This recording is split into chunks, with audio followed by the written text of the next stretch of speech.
Hello friends, welcome back to a brand new video. Today I am going to be sharing with you the books I read in 2025. I am not going to go through all the books because I read 102, but I'm going to go through my top favorites. I picked 10, although it's kind of cheating because I am picking some series. So the series are rated 4 stars and 5 stars. I'm also not going based off ratings, although the books that I have chosen are 4 and 5 star. They are right here.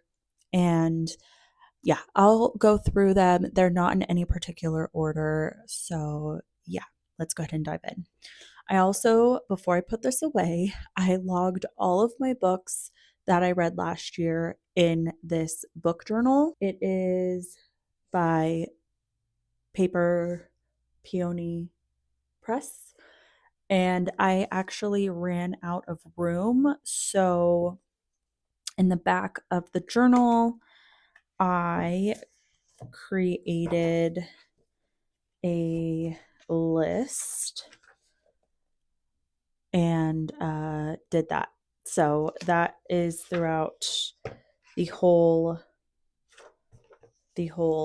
journal because I ran out of the pages. It has like quotes, how you read it, reviews, things like that. So it was good for what it was. 2026, I am moving into my own reading journal, and you will see that when I do monthly wrap ups.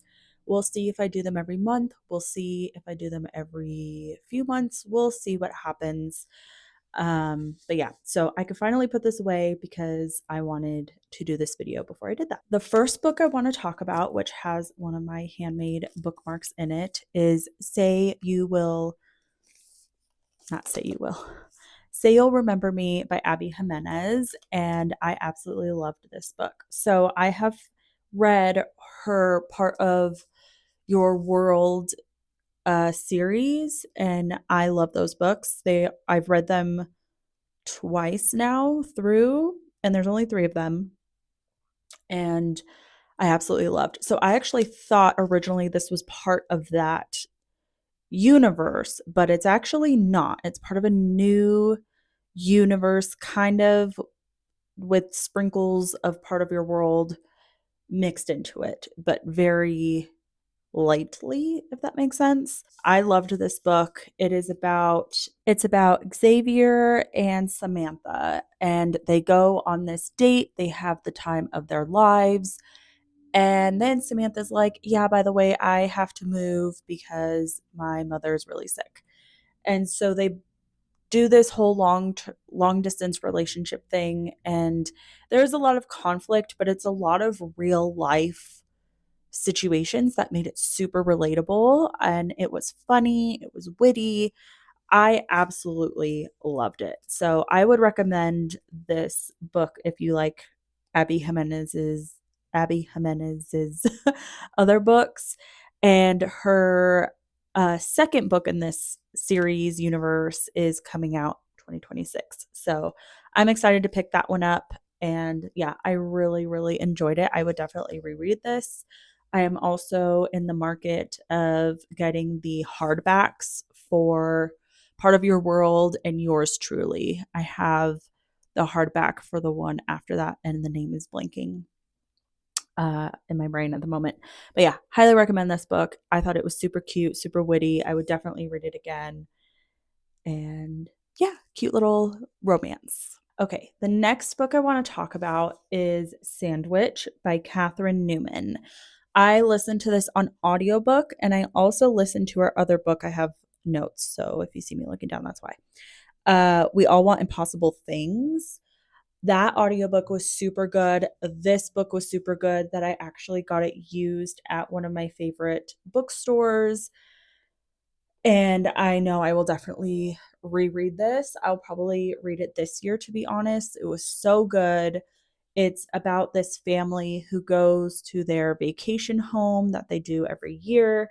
And there's just a lot of like family conflict, relationship conflict that makes it so relatable. So, so relatable. Like, the humanity is in this book. The humanity is also in We All Want Impossible Things, which if I could find that one used, I will also pick that one up. I'm trying to buy used books in 2026 unless I have a gift card. But yeah, so highly recommend.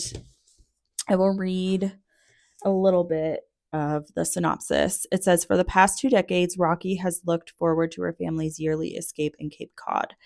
Their humble beach town rental has been the site of sweet memories, sunny days, great meals, and messes of all kinds, emotional, marital, and thanks to the cottage's ancient plumbing, septic too. This year's vacation, with Rocky sandwiched between her half-grown kids and fully aging parents, promises to be just as delightful as summers past, except perhaps for Rocky's hormonal bouts of rage and melancholy. Hello, menopause. Her body is changing, her life is too, and then a chain of events sends Rocky into the past, reliving both the tenderness and sorrow of a handful of long ago summers. It's so good. I highly recommend Catherine Newman books. She is a great writer, super easy to listen to on audio, and this is a really short read. It's very, very short. So, yeah, highly recommend this one. All right, the next series I want to talk about is the Shady Hollow series. I fell in love with these books in 2025. They are by Juno Black, which is a pen name, I think, for two authors, and it is absolutely precious. If you love murder mysteries like I do, if you love woodland creatures like I do, you are going to enjoy this series. I have purchased all of them. I've only read the first 3 last year. So I read Shady Hollow, Cold Clay, and Mirror Lake. I have the other 2 or 3 on my bookshelf. I held off because the 4th one takes place in spring and I did not want to read that in winter. So I held off. I am actually going to pick that up, I think, for February because I'm really excited to get back into the universe. But this is seriously so stinking cute. It is about a fox, Vera Vixen, who is a reporter. She investigates for the newspaper, and crimes start happening in Shady Hollow. And all 3 of the books that I've read so far have to do with this cute, cozy universe. And it's not gory. It's still super cozy, even with being a murder mystery series. So, and the covers are absolutely precious. They are so fun, very aesthetically pleasing on my bookshelf. So, I highly recommend this series. I have enjoyed it so far, and I can't wait to continue. The next series I want to talk about, again, I'm kind of cheating here because I have read multiple books from these series and I'm just kind of showing 1 or 2 of them. But this is the When in Rome series. I let my best friend borrow the first 2. So this is Beg, Borrow, or Steal. I read these out of order. Whoops. I didn't know it was part of like a universe. So I read Practice Makes Perfect first. And I was like, oh, this is number 2 in a series. Whoopsie. So I enjoyed it so much. I actually resonated with Annie immensely. I think that one's definitely my favorite just because I could see myself in the character. And then we have When in Rome, and that one is about a pop star hiding in a small town, meets a man, falls in love, all those fun things. And then Beg, Borrow, or Steal is about Emily and Jack. So I actually don't remember too much about this one, but it has to do with the siblings. So the 4th one that comes out, it actually already came out. I'm going to read it in February 2026 because I already bought it. And I'm going to read that one. It's about siblings. So that 4th one is about the 4th sibling. So very, very fun. I enjoy the series very much. 4 to 5 stars. Really loved it. The next series I'm going to talk about is the Pennyfoot Hotel Murder Mystery series by Kate Kingsbury. And I was so sick in December and read about 3 of these, knocked them out. They are so fun. There are Christmas editions, which is what I've started out with. So I guess I'll preface this by saying that some murder mystery series I read out of order. I don't know why. I think it's fun that way, to just pick one up. And if I like the series, then I'll be like, oh, I'll start from the beginning or whatever. So this is kind of one of those series that I've done that with. My favorite used bookstore had a book, so had one of these that I bought and I read it and I was like, I really like this series. So when I went back, I got some more because they had them, and I've just been reading the holiday ones. So I ended up buying some new ones on thrift books. I bought the not Christmas editions, so I could start from the beginning. So I have been loving this series. There's a ton of them. Yeah, there's just a lot. It's going to take me a while to get through them, but I absolutely love this series. It's just so much fun. This one specifically, I gave 5 stars. Like, so cozy. I love the characters. So basically, it has to do with Cecily, who runs, it used to be a hotel, now it's a clubhouse. That's not the right word. I can't remember. It's, yeah, I guess like a clubhouse. And people stay there and they have holiday events and stuff like that. And for whatever reason, there's always a murder, there's always something going on, and the characters just find themselves involved. It's really, really fun. Like, I highly recommend this series. It is great, it is cozy. The characters are totally lovable, from the kitchen staff to the maids to the main characters.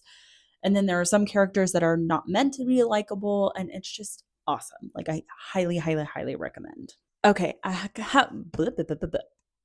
right, I have a couple more that I'm going to talk about. These ones I'm going to talk about now are the last ones I have physically, and then I'm going to talk about some that I don't have on hand. But that is the Pumpkin Spice Cafe. And I know this is a love it or hate it, I guess, kind of book. I thought it was good. Pumpkin Spice Cafe was good. I would even go as far to say I like the Christmas Tree Farm even better than I liked Pumpkin Spice Cafe. And I did skip, I believe it's the second one. I did skip it. Yeah, the Cinnamon Bun Bookstore. I skipped that one because I read that it takes place in summer. And by the time I dove into these, this one's fall, this one's Christmas. I was not going to read something about summer as we're approaching fall and winter. Like, it just wasn't going to happen. So I skipped the second one. I'm saving that for summer. The fourth one, which is the Strawberry Pancake House or something. Single dad tropes are not my favorite, so I decided I'm going to listen to that one on audiobook. And then I do have the other one that came out that was gifted to me. So I really like this series. I think it's cute for a little romance. It's not super spicy, in my opinion. This one, Christmas Tree Farm, is Grumpy Sunshine, with the woman being grumpy and the guy being sunshine. This one was like new girl in town, took over the cafe, and the guy is, oh yeah, Logan. He's like a lumberjack and super strong and super handsome, and they find themselves locked in. It's just a cute little romance. I enjoyed it very much. So I would recommend this series. It might not be 5 stars for you, but it's something. It's cute, it's cozy, it has atmosphere. I loved it. It was fun. Now I'm going to dive into the books that I don't have physically that I read last year. Not all of them, obviously, but The Great Alone by Kristen Hanna. I knew I wasn't going to read this one again. It is so heavy, but it is so, so good. Kristen Hanna's writing, I've read 2 books by her so far. I read The Four Winds, which I kept. I actually found that one in a free little library. I was bawling. That book had me bawling. The Great Alone 5 stars. Yeah, no, I gave it 4 stars. It was so good, but it was so heavy, but so good. Like, don't get me wrong. It was really good. It was heart wrenching. It was action packed, but it was also real. Like, the humanity in this book was so, so real. I highly recommend. I have some of her books on my TBR. I need to read them physically. Like, audiobook is not going to cut it. The way her writing is, like, I want to be immersed, and I feel like I can't do that in an audiobook as well as reading it physically. So I definitely love her book so much.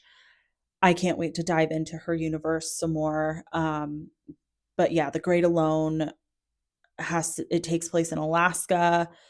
Troublesome family dynamics, hardships, a whole different way of living. Like, it's insane. I definitely recommend this book. It is so good. So good. The next series, this is actually going to be my last one, is the Heartstopper series. I borrowed the books from my girlfriends and I read all of them. I think the new one is coming out this year, 2026, but I could be wrong. I'm not following it super closely because I know my girlfriends are going to get it and then I could just borrow it. But Heartstopper, we watched the show. Like, it is so touching. And again, touches on humanity. You can relate to the story in one way or another. So cozy. And it's like a graphic novel, kind of. Yeah. So it's just so fun. It's so cozy. It's so precious. Like, the relationships in this series is so good. Just that's all I got to say about it. Like, I enjoyed myself. They're such quick reads. And that's the thing, too. The books that I read in 2025, some were super long and some were super short. And that's why I kind of got through so many that I did. So, 100, I was planning to not read over 100 books at all. My goal is 50 every single year. And if I surpass it, that's great. If not, it is what it is. But I read 102 books, and it is thanks to audio, but also the shorter books that I enjoyed so much. So anyway, Heartstopper, if you haven't seen the show, if you haven't read them, highly, highly recommend. And that's it. That's all I have for you for my 2025 books. I hope you enjoyed. I am going to be uploading more book content on this channel.